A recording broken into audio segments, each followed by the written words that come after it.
All right. Okay, you should be able to hear me now. Sound was off. I am I'm jumping on tonight. I mean, I'm so excited about football. I just want to talk about football. So I'm watching the Rams Bills game. And if you guys don't know, I did pick the Rams to win because the Rams are at home. And normally with Thursday night football, the Rams, or not the Rams, Jesus. Normally with Thursday night football, the home team always seems to have some kind of advantage, regardless of how good or bad they are. But I will say this: the the Bills defense in the first quarter, going into the second quarter, they were doing their thing. Von Miller getting what he needs to do, and it was a fun game. It's been a fun game to watch, actually. Because the Bucks aren't playing, so there's no pressure. But I think, just watching this team, I can't wait to see what Tampa does on defense because I'm looking at Matt Stafford. Matt Stafford he has some issues. And as far as everybody talking about Josh Allen's still doing Josh Allen things. Nestor, what's up, man? How you doing? You watching the game, man? Let me know what your thoughts are. And if you guys want me to open up the phone lines, I could definitely do that. But it's halftime right now. Score is 10-10. Bills Rams. It's gonna be a good game. I think hopefully this game will go down to the wire. So we're gonna see what this all looks like and what this team is doing here. T. Smitty. All right, hold on one second, my guy. Let me go ahead and get the phone lines open, and we'll get some calls here. But I don't feel, to be honest, I don't feel nervous about the Rams. But again, it's the first game of the season, and my philosophy. I always believe you really get a true sense of what a team looks like or what a team is after game 6, because you could have a team come out and blow a team out, and then like 3 or 4 games later they fall flat and they run flat the rest of the season. So it's cool to watch the first game, but you really can't read a whole lot into it until you get to like game 5, game 6. Then you get an idea of what your team really is. So give me 1 second here. I'm actually going to I'm gonna open up the phone lines. Let's see that. Emily, my homegirl Emily, how are you doing? Emily, are you going to Germany? If you're not, you should go. But anyway, it's neither here nor there. Okay, so I got that up. So let me put this out here. Are you, hey, Emily, are you at work? Are you at the hospital right now? Are you kind of sneaking off to listen to Buc What You Heard? And, I'm just watching the game, basically. It's halftime. It's been a pretty interesting game. And it's one of those things that's still up in the air. I still believe that the Rams will somehow win this game, just because that's just been the pattern of Thursday night football. And when I look at the fan base, it's just frustrating. LA doesn't deserve a championship of any sort. So there's that. But anyway, let's see, banners. Let's do this. All right, 813-358-8154. I'd love to hear from you if you get an opportunity to call in. I am watching the Bills Rams game. I'm loving what I'm seeing. All right, here we go. All right, you are live on Buc What You Heard. Who am I talking with? You already know, bro. They've really turned. Hey, Tobias, Smitty. Yeah, I know, man. They've turned. Can you hear me? Yeah, I hear you. They've kind of turned the NFL. Okay, cool. Yeah. This first game is a show. They've got all the commercials, the halftime show, and I mean it's wild how they've marketed this. And I've put out this idea. and tell me what you think about this. Whoever the host city is for the Super Bowl, we could do this like every other year. That way you give some teams like Cleveland will never host a Super Bowl. New England will never host a Super Bowl. I don't think New York will ever host a Super Bowl again unless they get a cover. Just certain teams, the Kansas City Chiefs will never host a Super Bowl unless they get a dome. So, the way I see this, like every other year, whoever the team that hosts the Super Bowl, they should host the draft. And that would be so dope. Oh, yeah. And if you think about it, if you think about this, you introduce the host city with the draft, and everything kind of runs through the host city, and they do a lot of different events, leading up to the Super Bowl. But that's how you promote it right there. Is that okay? You got the draft here, and this is the same city you're going to have the Super Bowl. So you do that, and then possibly, some of the other cities, you do like the Pro Bowl or something like that. But I think that would be kind of cool to be able to do that. Yeah, and some of those cities, right, the whole cities, they have a lot of things to do. Because like Kansas City, don't knock on the nice people there, or Cleveland. But I got to challenge Joe Kim Noah. Whoever asked their wife to maybe to go to vacation, Cleveland or Kansas City. I'm a Bulls fan. So we just got to be honest about this, Gene. Yeah. So, we got to be honest about it. So think about this, man. Think about this. Do you remember when the Super Bowl was in New York and what a disaster that was? They had a Super Bowl in Minnesota. And who wants to go out to the club? I'm not going to a Super Bowl party. If I'm or Detroit. Yeah, think about this. Detroit having a Super Bowl. I'm not going to Super Bowl parties in Detroit. Cleveland, none of that. Or even like college football that had a national championship last year in Indianapolis. Right. It was a blizzard. Yeah, exactly. That's a nightmare, man. Yeah. Oh, I got to bring this up, right? All right. What's up with our favorite fake Italian? I mean, Mike Tirico making up new stats about not his fault on interception. You know what? I've gotten to the point, T. Smitty, to be honest, over the past 5 years, I pretty much boycotted ESPN. I don't bring them up. If you'll notice, I don't talk about ESPN on my show. I don't bring them up.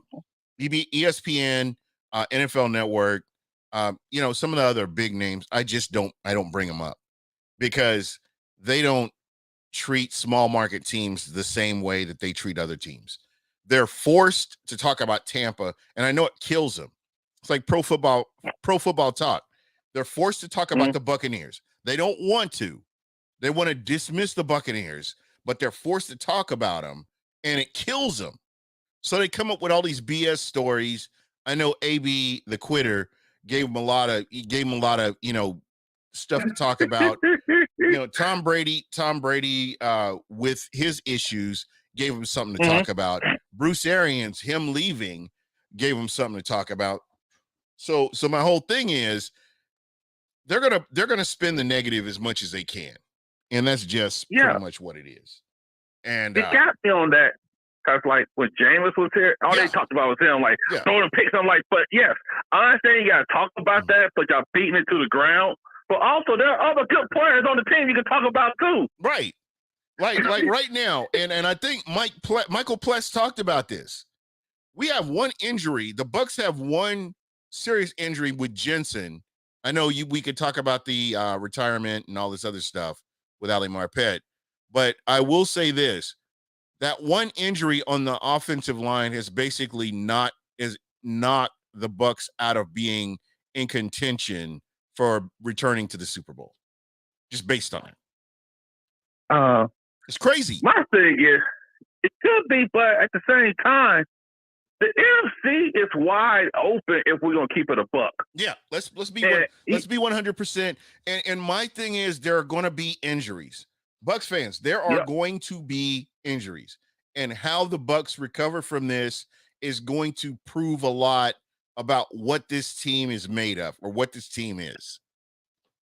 It is because what happens is, like, look at the division last year, right? The Saints had a bunch of injuries. Right. The Panthers had a bunch of injuries. the Falcons finally started to rebuild, but that was stupid. They should have done a year earlier. But right there, injuries. But at the same time, I think the Bucs, right? Yeah. Oh, they got laid out. Sure did. Yeah, the Bucs, but they make nobody's a sure bet. Matthew Stafford out here taking horrible sacks. Oh yeah, he took some hits. Picks like candy. Yep, he's taking some hits. And he had elbow surgery. Yeah. And this is the type of elbow surgery that pitchers get, and it shuts them down for the year.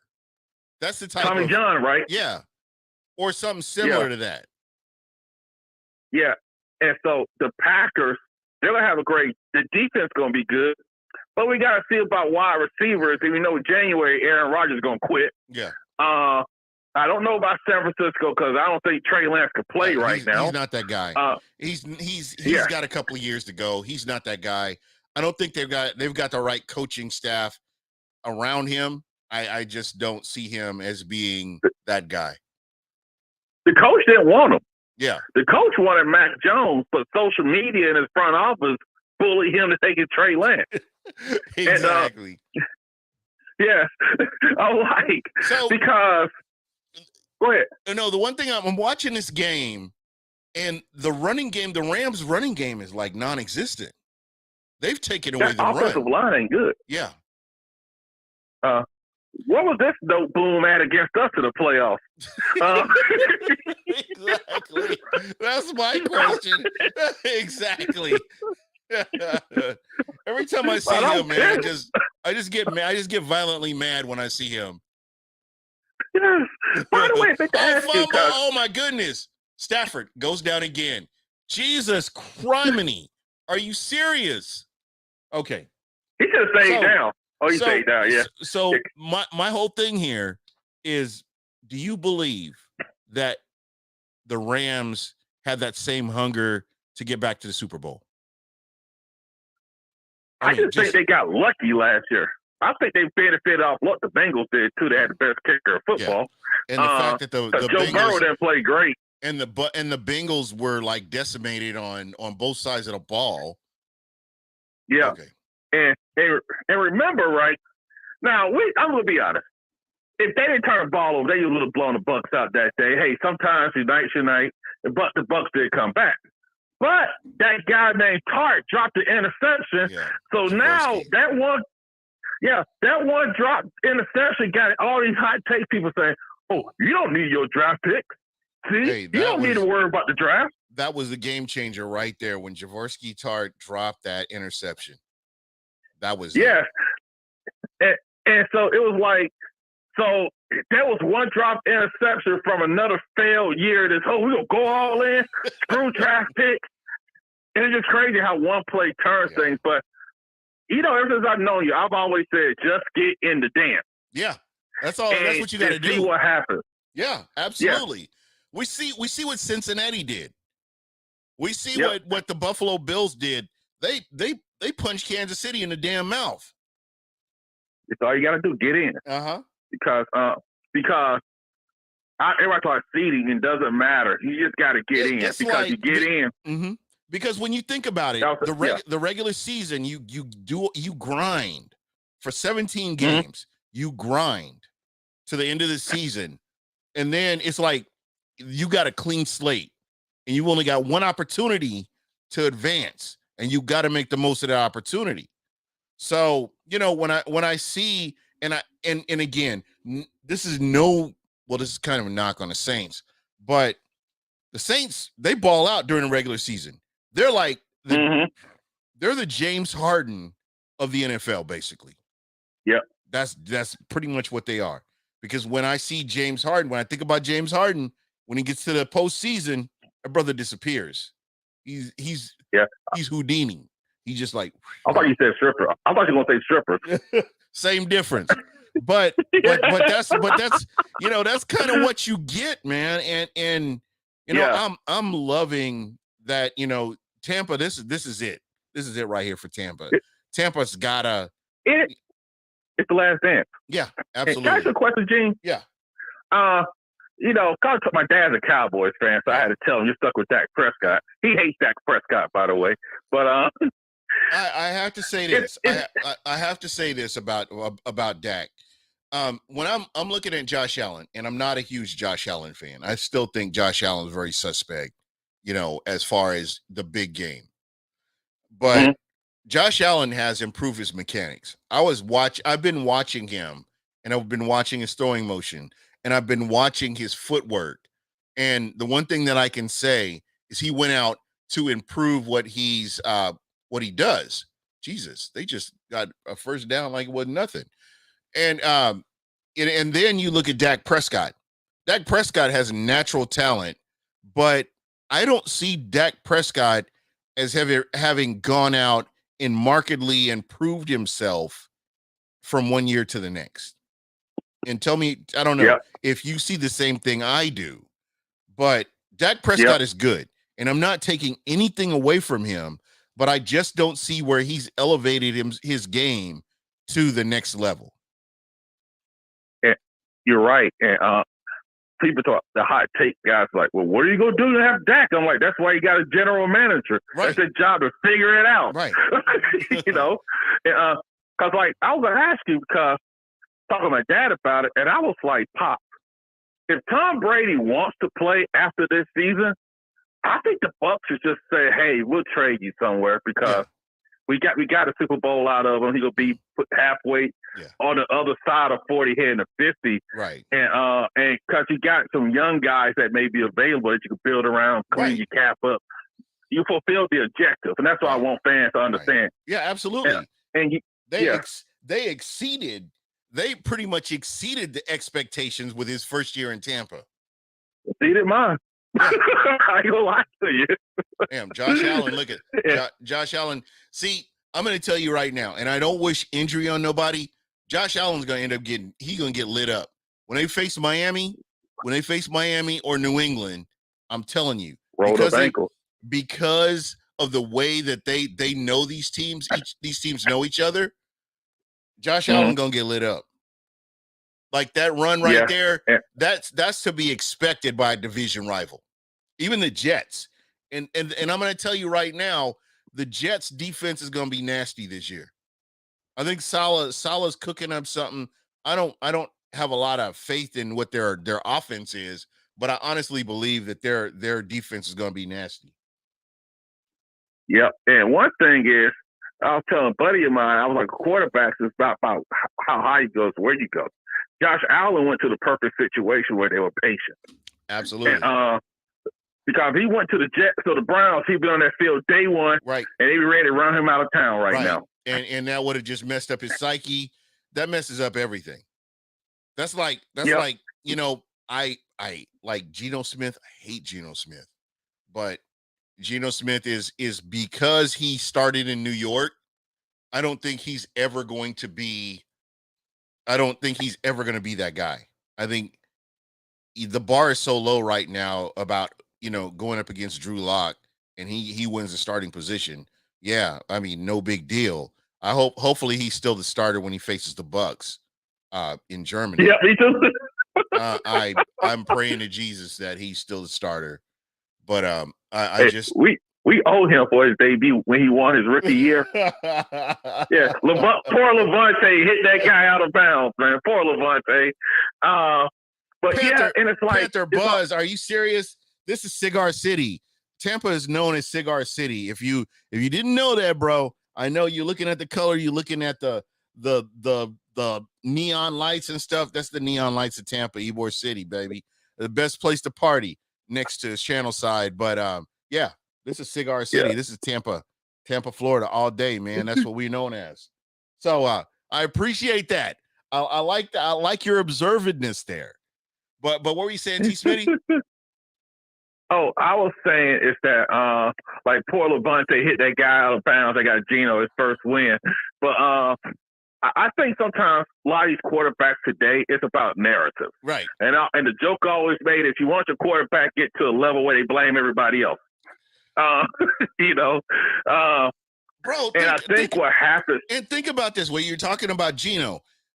I dislike this guy. Okay, I'm watching the draft. We're having a draft party. And, the camera keeps shining on Geno Smith. And you can tell Geno Smith is getting deeper and deeper into his feelings as the draft is going on. And they're like, oh, okay, well, what about Geno Smith? Let's check in on Geno Smith. Geno Smith was not going to come back for day 2 of the draft. Because he was in his feelings that he did not get picked up by an NFL team in the first round. Fuck that guy. He didn't deserve to be a first round draft pick. Okay? Yeah. So when I saw that from him, and then he got his jaw broke by this dude that he's kind of cheating him out of some money or something. It automatically knew that this guy's a bum. He's a first ballot, what would you call him, a journeyman? He's a first ballot journeyman. Yeah. And that's all he is. And so and so a friend of mine, he's a huge Seahawks fan. And I can't remember. I think Russell Wilson got hurt last year and Geno Smith had to come in. And I was in the Pick'em League and I had already picked Seattle and I didn't check the charts to see what was going on. And I turn on the game and lo and behold, guess who I see? Under center. Geno. Jesus Christ. I was so mad. I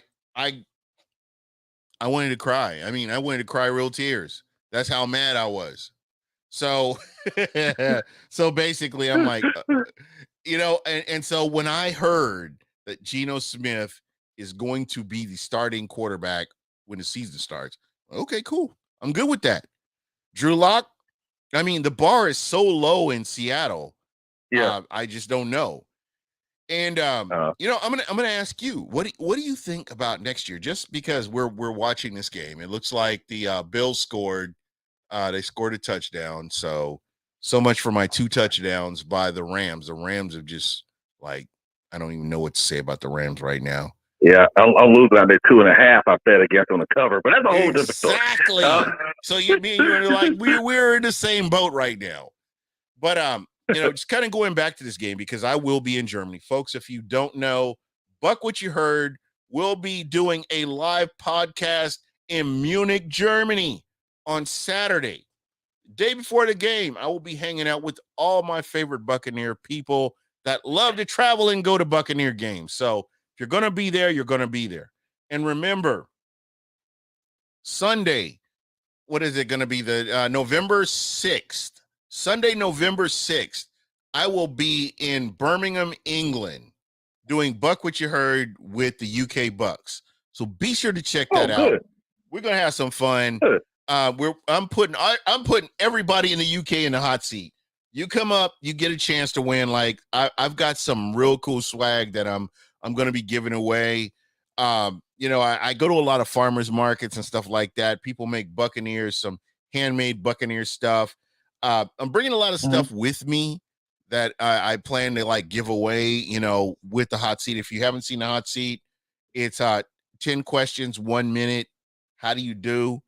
And, we're going to have some fun with this. So it's going to be a blast. There are a lot of people coming from all over the UK to hang out with Buc What You Heard and the UK Bucks. Again, thank you guys so much for putting this on for us. Greatly appreciated. So, Buc What You Heard is going international because I am a man of the people. Just saying. Panther Buzz. I love Panther Buzz. I don't like the college team he supports, but I love Panther Buzz. Good people. He is, again, when you watch Buc What You Heard, regardless of what team, unless it's Dallas or Atlanta, I'm always welcoming. Always going to be welcoming. So, I appreciate you checking us out. He's from the C3 podcast. You want to keep up on what's going on. And folks, I did want to mention in the next couple of weeks, we're going to do an NFC South, Southbound and Down. We're going to revitalize Southbound and Down, the Panthers, the Falcons, the Saints, and the Bucks, all on one podcast talking about where we are within the season. So, be sure to look for that in the next couple of weeks. It's going to be fun. I will have the phone lines open for everybody. So regardless of what team you like or where you are, we're going to have some fun with this. Man, Josh Allen, like I said, Josh Allen looks good. But what I need the folks to keep in mind here, This is the first week of the season, week 1. Mm-hmm. And Monday is, what do we call that? Overreaction Monday. Overreaction Monday. Overreaction Monday, baby. Matt Stafford. I love Matt Stafford's wife. You know what, man? I'm going to say this because I do follow the NFL. There are a lot of teams that I love and, I really, I think kind of highly of. Matt Stafford has done so much for the inner city in Detroit. He helped people less fortunate than himself. His wife has done so much for poor people in Detroit. I love their family. I love what they do. They didn't have to do this, but they've made the most out of things. And I have to say that it's fun to see, at the end of the day, the Rams have always had the Bucs number. As a Bucs fan, I hate the Rams, but you can't help but like what kind of person he is. I'll put it that way. Mm-hmm. And maybe I may be on an island by myself, but when I've seen how they've given, backpacks, school lunches, stuff like that they've helped for the people in Detroit, it was incredible to see. And they did it selflessly, and they did it under the radar where they didn't make a big production out of it, but they went out and helped people less fortunate than themselves. And I'm all about that. So and one thing though is that he never complained. No, he never said, "Get me out of here." No. And so even when he wanted out, it was kind of like how Barkley did something like the Sixers want to go to Phoenix. Hey, obviously, I want to get traded. It's about time. And so he still treated them like as expecting. They did him a solid by trading him to the Rams. Right. And took on Jared Goff's contract where they didn't have to. Right, absolutely. And so they gave him a solid. Yeah, but that's just, how Detroit is, like Wayne Fontes. I remember Wayne Fontes being in Tampa. Wayne Fontes was incredible in Tampa. And I love that guy, and, seeing him over in Detroit and, the kind of things that they were trying to do. But I think the nothing matched up the way it's supposed to. And I'm going to give you an example. When you look at Bruce Allen and John Gruden in Tampa, they didn't match up. When you look at Mark Dominic and Raheem Morris in Tampa, it didn't match up. When you look at Greg Schiano and Mark Dominic in Tampa, it didn't match up. Then you go to Jason Light and Lovie Smith. Even though Lovie Smith was here first, they didn't match up. Dirk Cutter and Jason Light did not match up. However, when you finally got to a guy who knew what he was doing, and I've always had faith in Jason Light. Jason Light, he gave us Mike Evans. I heard so many people talking about Johnny Manziel. Let's get Johnny Manziel in here. and he's like, piss me off, man. And I'd be like, are you serious? But honestly, I just feel like, damn, Von Miller, they got a drug test that motherfucker. We didn't drug test no boom. See, check his DraftKings account. Good hell here. Jesus. hey, I'm drug tested Von Miller. Damn, 4th and 8. Matt Stafford. God, that was a dumb pass 32. But you know what? And one thing is, it's like you talk matching up, and I've been wanting to say this for a while. Jason Light had to learn on the job, right? Being a GM. That's the whole thing, though. But I think he had all the tools, but he didn't have the experience. And think about this, right? I always say with Arians, if you got a new GM, you might want to need a veteran coach who's been around, right? And because some of the picks that he made that didn't work were actually the right pick. Sometimes it just don't work out. I think he's a great talent evaluator. I just thought that a lot of the moves that he made, he didn't have the right coaching staff in place to make those players work. And I don't know. What do you think? Because you got to teach. Yeah, because I said this. It was, even though I don't think Bruce Arians is the greatest X's and O's guy, I think he's a better teacher than X's and O's guy. And so right there. He's a good teacher. Yeah, he's a teacher. And you look at the coaching staff that he has around him. Huge coaching staff. And so many of those players are ex-players and they're teachers. They're X's and O's. They're hey, you need to do this, and this is why you need to do this. And I can tell you that a lot of players that have gone on to other teams, they've learned, they've taken that experience that they've had here and they've gone on to other teams. So that's definitely and one a thing, big part of it. his first press conference when what sold me as a teacher was when he said, we're having 2 practice fields. So I asked him why. So I said, I can't evaluate these young guys if they don't have reps.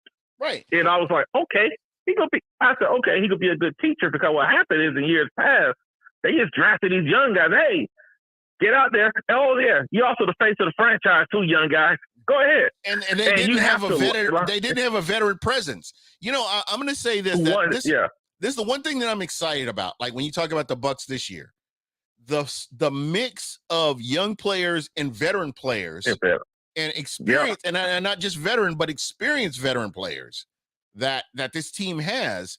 I'm excited about this. How can you not be? And like with Julio Jones, right? I'm not expecting 2015 Julio. Right. But the thing is, what the good thing about the signing is Julio knows and accepts and is cool with his role. Right. You have to sign those type of veterans. They cool with it, you bring them in. I use Ryan Fitzpatrick as an example. You can't bring him in as your backup because he wants to start. You got to bring in someone who's cool with their role and is perfectly content. And I think after Deshaun Jackson and the palm tree humper, he learned from that. And he got better people. And one thing, and think about this, right? I use Donovan Smith as an example. Mm. This is what the teaching part came in. He was like the first pick in the second round, so he's pretty much a first round pick. Right. And Ali Marpet. The thing was, when Arians came to town, look how much better play Donovan Smith became. Yeah. But you know what? He elevated to another level when Tom Brady was there. I think he's learned, you know, again, the fact that you can go out and get the greatest of all time. I mean, if you think about this, you look at the Mark Dominic piecemeal players that they've got in, going out and not grabbing Cam Jordan and bringing in whoever, you know, trying to be cute and make some of these moves that they've made. And, you know, whether it was free agency or whether it was the draft, and then you look at what Jason Light has done and how some of these players have gone on to, you know, help other teams. It's just great to see that. So, again, Jason Light doesn't get near the credit that he deserves, because somebody had mentioned Rich McKay, and you know me, you've watched Buc What You Heard for years. I've always said that I believe that Rich McKay should be in the Ring of Honor, but if I put Rich McKay's body of work next to Jason Light's body of work, draft for draft, free agent for free agent, move for move, they both have Super Bowls. I think Jason Light has done so much more, especially in the free agency era. When you look at the free agency era and what he's been able to accomplish, he brought back everybody from the Super Bowl. And I think had they all been healthy, this is a totally different story, you know, when it comes to the Tampa Bay Buccaneers. So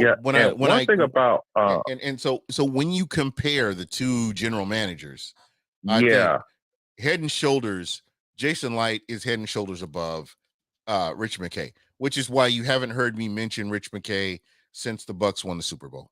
Have not heard me even bring it up again. I think sometimes what fans don't get is, one, I've always said Tampa, and I also say that Detroit are great jobs because the owners don't meddle. Right. And so what happens, the Glazers don't meddle. Right. But they just want to see it for like a trajectory. Right. They're like, you saw the picks get better. Because even though the Vernon Hargreaves pick didn't work out, guess what all the pundits were saying? What a great pick by the Bucs. That was a great pick. Yeah, absolutely. I thought he would be good because he was locking people down in college. Now think about and T. Smitty, I'm glad you're saying this, because he had the physical tools to be Yep. a good cornerback. Had the physical tools, but the checkup from the neck up is where the problem was. Everybody And that you don't know till you get there. and everybody that Jason Knight has drafted, and give me somebody that I'm wrong about on this, has the physical tools. They passed the eye test to be a good player, a good competitive player, and contribute to a team. Mm-hmm. And right now, Yep. can you think of anybody physically that you're looking at? I'm not talking about mentally, as far as football goes. Any of the picks that the Bucs have made, do you ever question any of those just based on the physical attributes that a player has? Nope. You can't. You can't say that. And Yeah. plus, a lot of the mental stuff, you don't know until you get there most of the time you get them. And I can tell you right now, you cannot interview somebody and know what they've got going on here, because they may know to say the right things. They may know how to navigate through an interview because you see that in corporate America, and I don't know where you work at or what you do, but you see it too. There are people that have this amazing resume. They say all the right things. Lied on it. They lied on everything. They know all the buzzwords to navigate through an interview, but when you get them on the floor, when it's time for them to perform, when it's time for them to earn their paycheck, how many of these people are like, you're like, well, damn, how do we miss that? Yep. And the one thing I also say is that even let's say Tom Brady does leave after this season, the next best quarterback is actually the next Bucs quarterback is going to be in the best organizational structure any Bucs quarterback ever had. Right. Because you got leaders, you got pros who know how to be pros at different sides of the ball who could teach people. Because like, look at Ndamukong Suh. He never got much credit for being a leader, because like how he told Vita Vea, gave him tips on how to eat while he was rehabbing a broken ankle. Right. And that right there is leadership. Yeah, like, absolutely. But he learned from somebody also. Right. So that's what he done a good job with. Yeah, absolutely. And he put him next to Ndamukong Suh. He didn't put him next to Gerald McCoy. He put him next to Ndamukong Suh. And he's flourished learning from Ndamukong Suh. Ndamukong Suh doesn't have to say a whole lot of this. He goes out and plays. He leads by example. We don't know what they talk about, in the locker room because they play next to each other. We don't know about any of that, but I can tell you right now that it was the right thing to have Ndamukong Suh next to Vita Vea in the more informative years of his growth. And I'll argue that with anybody. JPP as well, because I remember, and I forgot that was a game where the Bucs defense led up, like, had a rough night, and they were talking about where they were going to party at, and they overheard, the media overheard JPP going off on. That was like, good pickup, Jason Light. I ain't gonna say what he said, but that was a good. I said, okay, that's a good pickup right there. You got a veteran who's laying down the law to these young guys, right? And let them know it's a standard. Because look at Baltimore, right? Right. They're still living up to the standard the Ray Lewis, Ed Reed team had. But I mean, that's because you have that legacy, and that's because the locker room is in a state where whoever comes in, hey, you have this standard that you have to meet. Yeah, that's why I'm not even worried. Yeah. Like all these people are worried that Brady, when he retires, what are we going to do? I'm actually confident. Yeah. Of course, they might take a step back. I'm going to say this, and I'm going to say this. Stan Kroenke, piece of crap. I need a loan from him. You know what? I think everybody in St. Louis, I'd love to see him walk the streets of St. Louis by himself and see what happens. But that's another story. No, honestly, I really believe that, this team, they're just establishing something that they can continue traditionally to carry on. And I think the Bucs are going to end up with a free agent quarterback. I think we can talk about talk about a lot of different, we can talk about Kyle Trask. We could talk about Blaine Gabbert all we want. But I think ultimately we're going to have to wait and see how free agency shakes out, because I can promise you, at the Bucs, they still have Mike Evans, still have Chris Godwin. We don't know who else they're going to have on that offensive side of the ball. This is a ideal place for a quarterback who's looking to win a Super Bowl to come, because you're looking at the defense and the core nucleus that they have. I think, if you've got the right quarterback coming in, you guys, the Bucs can do a lot. I don't know how you feel about that. The offensive line is pretty much. And one thing, the offensive line is actually going to be in a good spot because you got Wirfs, you got Donovan, you got Ryan. You can squeeze one more year out of him with his contract. Yeah. And you got Shaq Mason, and then you could and like, let's see what the rookie left guard does. So you got a couple of guys on the cheap.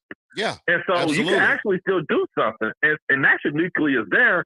Running back, you can always find one. Right. I'm really really fast fight off. Yeah. And I'm curious to see what Rachaad White does. And I tell you because if Rachaad White catches the ball, which we've seen the fluid, and I've talked about this on the show, the fluid motion that he uses to catch the ball, his pass blocking, there's just so much that Rachaad White does or brings to that Bucs offense. And, the Bucs are taking a chance putting him as your number 2 guy. If he lives up to even half of, what we're thinking his possibilities are, I see Rachaad White, being an integral part of this Bucs, offense. And again, that's just another piece that a free agent quarterback would look at the Tampa Bay Buccaneers as a great landing spot post Brady. Yep. And that's the thing, because they have a good foundation. You're not having to reinvent the wheel. Excuse me. And plus, also, I know people talking about the draft. Most of those guys are going to be gone top 10, top 12. Right. So I hate to break it to you. And I don't want Will Levis. I'm sorry. I'm an SEC homer. I can't do it. And I've heard most of those guys could be gone. And I've heard that this year's draft is going to be a hotbed of quarterbacks. Yep. Look at the kid from Florida, Anthony Richardson. He's shooting up the board. And my guy Bryce Young, they say he's short, but hey, y'all love Kyler Murray. He ain't ever thrown 4,000 yards, and everybody hates him. But that's neither here nor there. Know what? If the guy could stay healthy, man, the best ability is availability. If Kyler Murray can stay healthy, he's going to be a problem for a lot of teams. And you know what? And I think, and so I always say, I don't think the Bucs cap is that messed up either. So I think it was Greenberg, the capologist. He's done a great job, because even before Brady got here, he was amazing. He is amazing at what he does. Yeah. He's gonna, what's really bothering, it's gonna be really sad to see. Is he is gonna be a general manager somewhere in the next 2 seasons. I don't want this. Yeah. I don't want this for him, but it's gonna happen. He's going to be and a it's GM. And one thing, because I say this with Greenberg, and I say the same thing like I said with Alex Capella, or like Jordan Whitehead. That means you did a good job. Exactly. And he can't pay everybody, and he has an opportunity to be a GM, so which I think he will, because he can actually manage the cap, which is a big thing right now. Right. And so that right there, because you can manage the cap, he got that part down. And also, he's been in those draft rooms, so obviously he's giving out some suggestions. That I think he'll be a good GM, and who knows? And you hate to see him go, but I'd be happy at the same time, because that meant he did a damn good job. Yeah, and I'm just scared that he's going to take some people with him. Like I look at Spytek. Spytek, you every so often you hear me mention his name, but Spytek is an incredible scout, incredible talent evaluator, and I think we can look to see him in the next few years, in the front office somewhere in the NFL. Yeah, and you have to, because what happens is you always got to build your next coaches on your staff. You always have somebody under you like in the staff and your front office, because these people always getting plucked every year. And that's one good thing about the Bucs, because they think it's all Brady. They forgot about Greenberg, which is a good thing. Yeah. And think about this, man. Think about this. When you look at the Buccaneers, Tom Brady doesn't come here unless the GM has done an amazing job with personnel. Brady's not coming to a rebuild. He's coming to a team that's ready to go. There's no way Brady comes here if the Bucs aren't set up the way you think they are. Touchdown. Yep. Jesus Christ. Are you serious? He floated that ball. Did you see that? Yes. Oh my God. That could have been 6. That should have been 6, but he didn't put it in front of him. He just put it up there. Watch his pass. Brady would have had it. Yeah. Yeah, because Brady would have had it. The Rams defense is kind of sus. That's what I was saying. Maybe the Rams might want to get a first-round pick this year. Yeah. Or maybe a second-round pick. Their secondary sus. Secondary is real sus. Because you remember, Scotty Miller was torching that number 11 guy. I forgot what his name was, but Scotty was torching him. And I was like, Rams, what you gonna do here about the secondary? And I don't think they really addressed the secondary, to be honest. I don't think they addressed anything, because people keep saying, "Oh, you don't have any picks. You don't need draft picks." Yes, you do. Oh, yeah, that's cheap labor. That's cheap labor on a rookie deal. Because think about this. And what's crazy is that goes back to Jason Light. Jason Light and what he's been able to do. There are players, 5th-round players on this Bucs team that are contributing. Look at, you can't drop the church's money. You cannot drop the church's money. Oh, Ramsey better not talk mess. Let Ramsey talking mess. Bro, he caught it. That's on his hands. He caught Anthony Nelson. He's coming along. He's a rotation piece, but you do need rotation pieces. Yeah, exactly. They all play a part. And I expect, and this is just my personal opinion, Carl Nassib is going to be huge for the Tampa Bay Buccaneers this year. He had some good years with Tampa. Yeah, he did. He had some good years. Touchdown. And Jesus it's like, Christ. Touchdown. Are you maybe serious? I should have live bet this. Maybe I should have live bet this now. But the thing is, it's like even Tristan Wirfs, when you get those first round picks that hit, you got them under control. You got 2 more years of work this year and next year before you got to pay them. And I'm glad that they didn't listen to the fan base and Twitter and try to move him to the left side. Because guess what, people? You need a left and a right tackle in today's NFL. Exactly. You need them both. The Rams had look at these teams, right? Like the Saints, the Rams, they got these pass rushers with different, like the Packers, with multiple defensive ends, rush linebackers. Okay, you got a left tackle. What about your right tackle? You need both. And so we got to look. I forgot Jonathan Smith is like he came in, he and Marpet came in the same year as James. It's like 7th year, 8th year, I think. Yeah, and man, the time flew by. I know, so right? You got at least another 5 or 6 years out of him still. That's what I'm saying. That's just crazy. And worse, he got 10 out of him. That's what you do. Yeah, exactly. And that's the thing about having a good general manager. Look at what you had. Look at the picks that Mark Dominic had. Let's do something. Let's do this.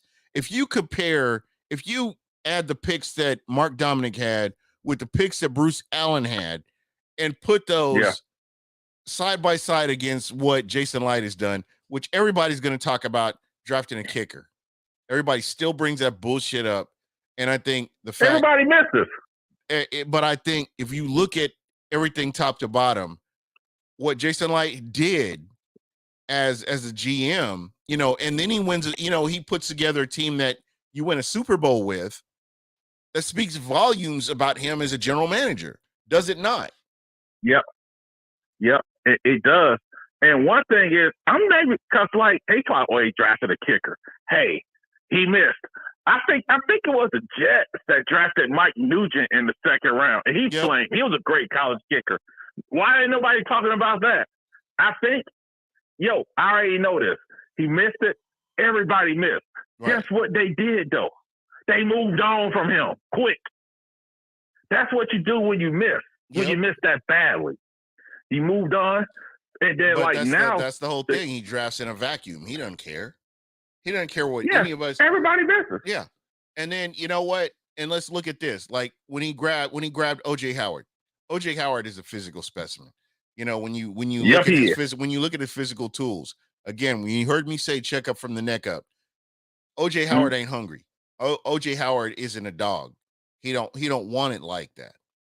You saw that in college. He did in college, exactly. And that's kind of going back to what you said. As you saw him, he wasn't a dog. He was a guy that had physical attributes, and he went out and he made the most of the physical attributes that he had. But he wasn't no dog, where he would take that skill and talent to the next level. Yeah. Look at Cam Brate, for example. Yeah. That kid has maxed out. He squeezed every bit of juice out of that orange. Right. Even Adam Humphries. Right. Squeezed every bit of juice out of that orange. Yeah. Absolutely. And he squeezed that into a, you know what, he should probably give part of his paycheck to Jameis Winston, to be honest. So it's just crazy which quarterbacks have. It's like he had great chemistry with Brate also. It's just crazy who has chemistry with who. Just crazy how that works. Yeah. I can't believe this, man. Snap the pass. Under 2 seconds. Josh Allen is getting the ball out quick. Yeah. He know where he's going. Yeah. And it ain't getting that pass rush. Look at his mechanics. His mechanics are incredible. I mean, he doesn't look like the guy that played against the Kansas City Chiefs by any means. He's already he's diagnosing the defense, and he's already ready to get the ball out. Now, Matt Stafford, not so much. So because I remember saying they said it's about Aaron Rodgers. They said one reason he said. Yeah. They said because they had to clean up his whole footwork and everything. They had to build him from the ground up in Green Bay. Yep. Mahomes the same way because I don't care what anyone says. If you watch college football, Mahomes in college, you ain't see this coming because that dude was like a wild Bronco. Yeah, kind of like Johnny Football was the same way. Yeah, Johnny. I'm gonna tell the truth about Manziel, right? I knew Mike Evans was gonna be good because he was torching Alabama. Manziel was living off a couple of hero passes in the first quarter, bad in the second, third, halfway to the fourth, throw another hero pass. There you go. I remember that game too. I just couldn't believe that. And the hot take media just anointed this guy after that Alabama game. They anointed him, and he could do no wrong. And I'm like, man, this guy's throwing off his back foot. This guy is just like he's playing street ball. Mike's catching everything, perfect coverage. I'm like, when the Bucs drafted him, I'm like, that could be a nice pick. You know, Johnny should have got the chainsaw out and cut that Heisman in half, give the other half to Mike Evans. But I will say this: if it wasn't for Johnny Football, I don't think Mike Evans gets the notoriety that he got, and he wouldn't. I don't think it would have been on the Bucs' radar. I don't know. I could be wrong, but just that's kind of how I see him.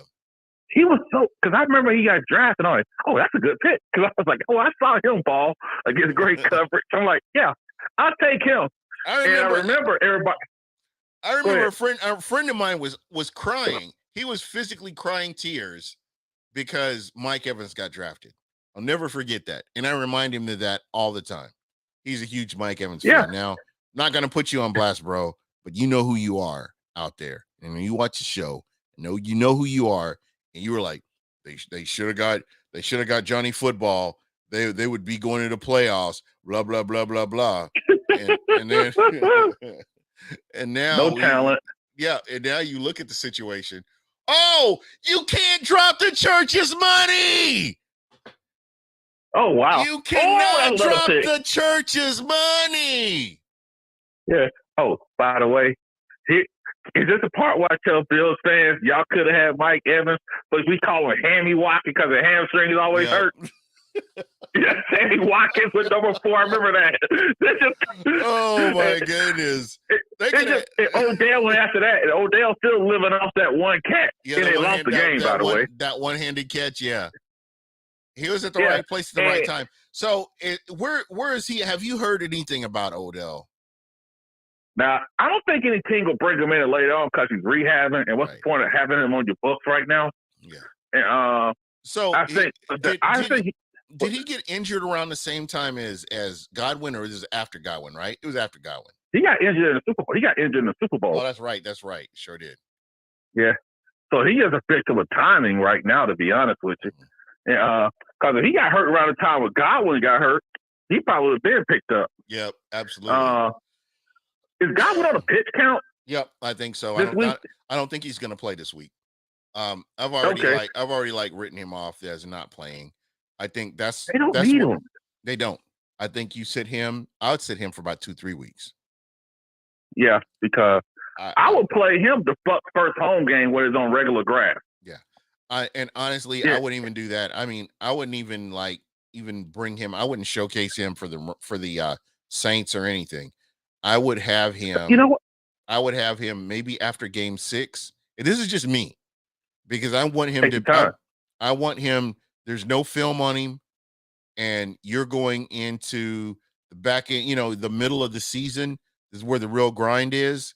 Unless they have a lot of injuries or something like that, I don't bring. I may show him in the fourth quarter, or maybe in the second quarter and then the fourth quarter, but I'm not putting him out there on display a whole lot. And then just after game 7 or after game 6, game 7, I'm bringing him out there and I'm just putting him on full display. He'd be ready to go. Yeah, because at the end of the day, it's still a long season. You still got still got a couple years out the guy. Yeah. Mind you, giving this guy $20+ million a year, so you might want to take the time with that investment. Right. He's not in danger of getting cut. Yeah. That's what I'm saying. I'm resting unless there are some catastrophic injuries. I'm resting this guy until then. And maybe game 6, game 7, then I'll showcase him if that were me. Yeah. Because this beginning schedule is tough, but hey, ironically, the Bucs and Saints pretty much got the same schedule. Right. And so so it's just honestly, I think the Bucs will beat Dallas because no Tyron Smith. Dallas is screwed by that. Dak Prescott's a 500 quarterback against the rest of the league. And thank you, Jones family. I appreciate you in the offensive debacle that you've provided. Bless you and bless everybody. It is a great blessing because Zeke is shot. Tony Pollard should be they starting running back, to be honest with you. But who are their receivers? Because CeeDee Lamb's been nursing an injury. I know Gallup had an injury. Is he even going to play? Yeah. I still don't believe that CeeDee Lamb is a number 1 receiver either. This is my opinion. I don't. And ain't no shame in that. Teams just got to understand that and not try to force it. Right. And just keep looking to get one. But I think that's what they're doing right now because of where they drafted this guy at. I think that they're like, oh, this is our guy. This is our number 1 guy. And, the whole thing with Amari Cooper, the Dallas Cowboys should still have Amari Cooper, to be honest. Real talk. Yeah. There's a couple of players, and I blame the front office for the majority of the situation that the Dallas Cowboys find themselves in. I blame it on the front office. And I think the Jones family, they need to, look in the mirror and then look at the Glazers and see how the Glazers have this hands-off approach and do the same thing. Go sit on a boat, go sit on an island, or whatever the hell you bastards do, but do that. And I still don't believe that the Jones family has learned from Jimmy Johnson and what Jimmy Johnson did. Holy Christ almighty. Are you fucking kidding me? That looked like the Minnesota Miracle again. That was a Minnesota Miracle again. And for someone they call the best corner in the NFL. Sit your ass down. I'm sorry. He ain't the best corner in the league to me because I'm always seeing the back of his jersey a lot. Yeah. Who is that? Like EJ Biggers. I can visually remember EJ Biggers' jersey. Smoked him. Smoked him like a Cohiba. What the hell were you looking at? Smoked him like a Cohiba. Oh, like, he put the torch on him. Ooh, they gonna cuss him out. That's one of the times I wish Warren Sapp was on that team. It would have really cussed him out. Look at that. You know what? I'm like, why is he looking back at the QB? Your man ran past him. Jesus Christ. He smoked him like a Cohiba. Yeah. And we got to be honest about the Rams. They don't have a home field advantage. No, they don't. Yeah, they don't. And so I think Diggs look like the way they're looking. Hey, Diggs looked like he was playing against the Saints. Yeah. they got Case Keenum in the Final Four. Diggs looked like he was playing against the Saints, man. Dang. The Saints let Case Keenum make it to the Final Four. Yep, absolutely. They got Case Keenum paid. You know one thing, though? All those years the Bucs against Drew Brees, in the year they finally beat him in the playoffs, I was thinking to myself, what the hell took y'all so long to play press man? And make this little order guy throw the stop button. I do not know. Man. Diggs, that looked like the Minneapolis Miracle right there. Diggs just did. My thing was, what were you looking at? I'm like, why are you looking back at the QB? Your man just ran right past you. Yep. And you running backwards. What are you gonna do? They look like they don't even care, man. They you know don't what? Care. Yeah, I'm telling you, because I'm telling people, I was like, don't listen to the hot take media when it comes to sports. Yep. Because they go by narratives, they go by who won last year, and like your podcasters, or even like your local writers, or like even your local beat writers, a lot of times, they actually like. They're invested, but they're like invested in it though. Yeah. Like many teams in the league, I just follow the local people who follow the team. They bring stuff up all the time. These people are invested in this. You know what I'm saying? Yep. And it's not crafting like a hot take story. Yeah. So that kind of goes back to I don't. That's why I don't watch like NFL Network for games and stuff like that. I rather listen to a podcast. I rather listen to like Michael Pless and Real Bucks Talk, or some of your other Cannon Fodder podcasts. There's a lot of good content out, Bucks content, where you don't have to depend on these idiots that have narratives. You don't have to depend on them. Because I mean, just like right now, I know the Rams are going to get better. This is game one. I can't read too much into this, but they're getting the brakes beat off of them right now. But I tell you what, it's just I'm looking at the way these guys are playing. I mean, they have zero running game. Cuppy's the only guy that's getting separation, and so they're doubling him. They're actually scheming around Cooper Kupp and making the rest of the team beat him. And then execution. Yep. Execution is just crazy. Yeah. They're pretty much doing the Bill Belichick. We're going to double this guy. If you beat us with these other guys, God bless you. Yeah. Hey, what's That's up, what it is. What's up, Emily? Are you going to Germany? You got PTO. You should go. Look at this. You can't drop the church's money. You cannot drop the church's money. He ain't want it. I'm gonna need him. He was looking back there. I'm gonna need him to come to the front of the congregation and get some counseling, because he dropped the church's money. Yeah, he ain't want that for no reason. Look at Leslie Frazier. Yeah, he ain't want it. He got that. I feel like I'm with the Buccaneers look on his face. Yeah. He got that. He's like, good. He got that. What do they got me around here for? Kind of look. Yeah. And what people don't realize with teams, even though they bring people back. False start. People get older. Yeah. Like Stafford, the elbow surgery. Yeah. but that Whitworth hunger, gone. He got no you do everything you can to make sure that you secure that win to win a Super Bowl. Unless you've got the right nucleus, it's hard to get that same energy to get back to where you were. When I look at Tom Brady, the Bucs are fortunate to have Tom Brady. There's a guy, he's trying to get back. He's hungry like you wouldn't believe. Now, I'm concerned. I'm going to say this. This is not my normal show. I am going to say this. With whatever his marital issues are, look at that nice catch. Who's that? That wasn't Cam Akers. Who's that? Daryl. We got Daryl Watt, Daryl Henderson. Yeah, whatever. Yeah. That guy, he's gonna be. Man, their running game is sus. It's really suspect right now. So it is what it is. Mm-hmm. But kind of getting back to what I was saying, I think that when you look at Tom Brady, I hope he can come into this season clear-headed.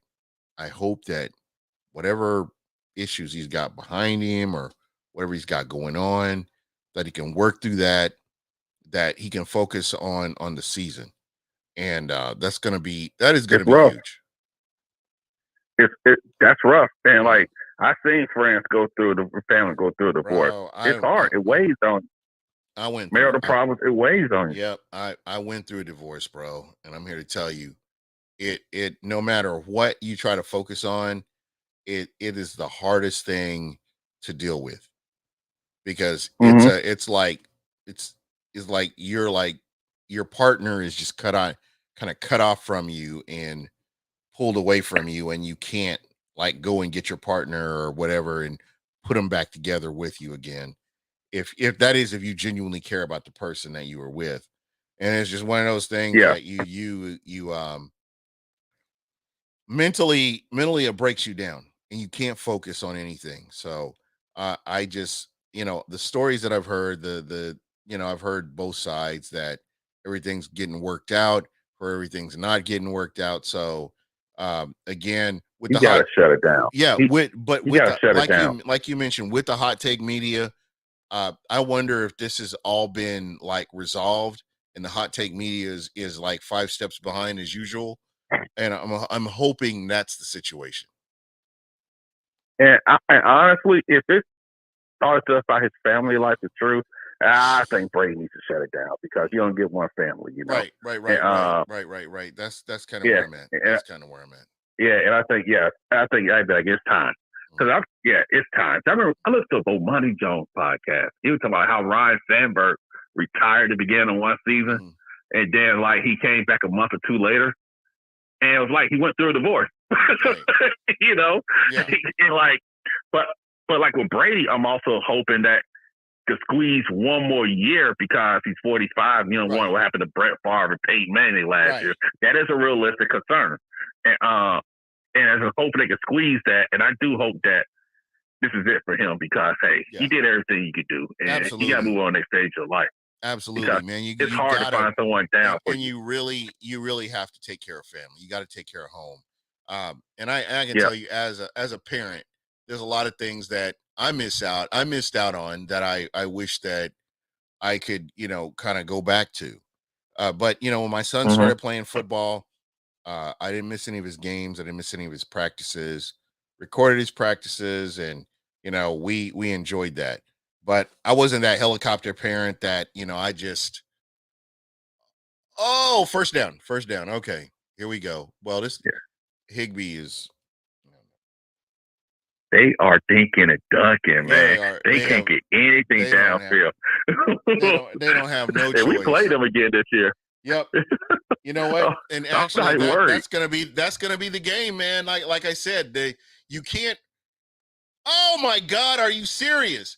You cannot read a lot into the first game of the season. Oh. You have to get like 5 or 6 games in before you get a true indication of what your team is. I think the Bucs' biggest issue with the Rams have been right now, what I would do, I'm putting in my second string quarterback. Yeah, it's over. I'm shutting. It's 31-10. Thursday Night Football. 6 minutes left. I'm putting in my second string QB. Yeah. I want to get him some meaningful reps, and that's what we're gonna do. That O-line. Look at this O-line. Look at this O-line. They're getting pushed back. Yep. These guys are like, they're like walking in quicksand. Yeah, Bucks got that. You're like, what's the biggest issue the Bucks or the Rams have been, honestly, is the DBs ain't tackled. Like, bad tackling. Look at that. They're not. Yes, look at Stafford. Stafford wrapping up. That's a nice 8. Textbook. Just textbook. Because since McVay got there, the Bucks have always scored on the Rams. Right. It's been them not tackling the Rams. And they be throwing short passes. They turn it like a 5-yard pass of 15. Yeah. They tackle the Rams. They could beat the Rams. Right. And I just think it sounds simple, but I think those guys do that. They got hurt. This is why I say he's gonna get hurt. He's gonna get down. He can't do that. Yeah. You can't do that. This ain't Cam Newton.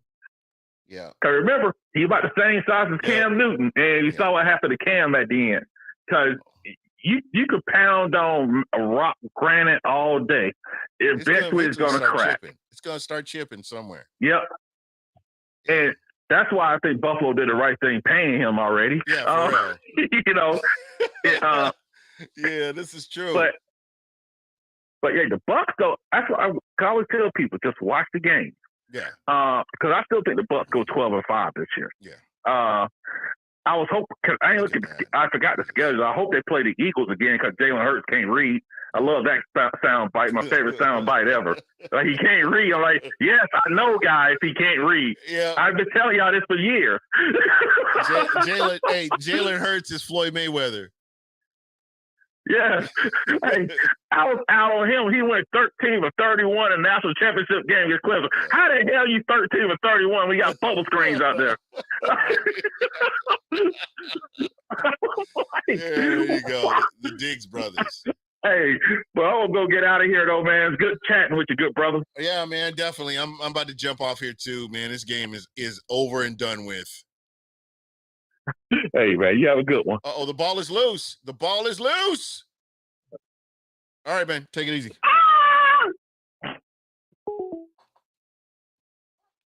Yeah, guys, this game is, I don't even know if I really want to watch the rest of this game.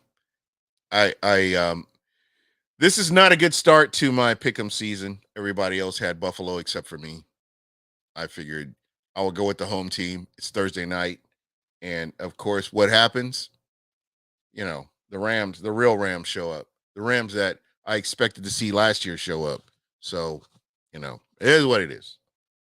Well, anyway, so my friend Emily is she's at work, which of course I expect this, you know, and she gets to come in here and check us out. So, you know, shout out to Emily as you know, doing the best. She, you know, doing what we need out there. One of the, you know, working in the industry, the medical industry, like she does.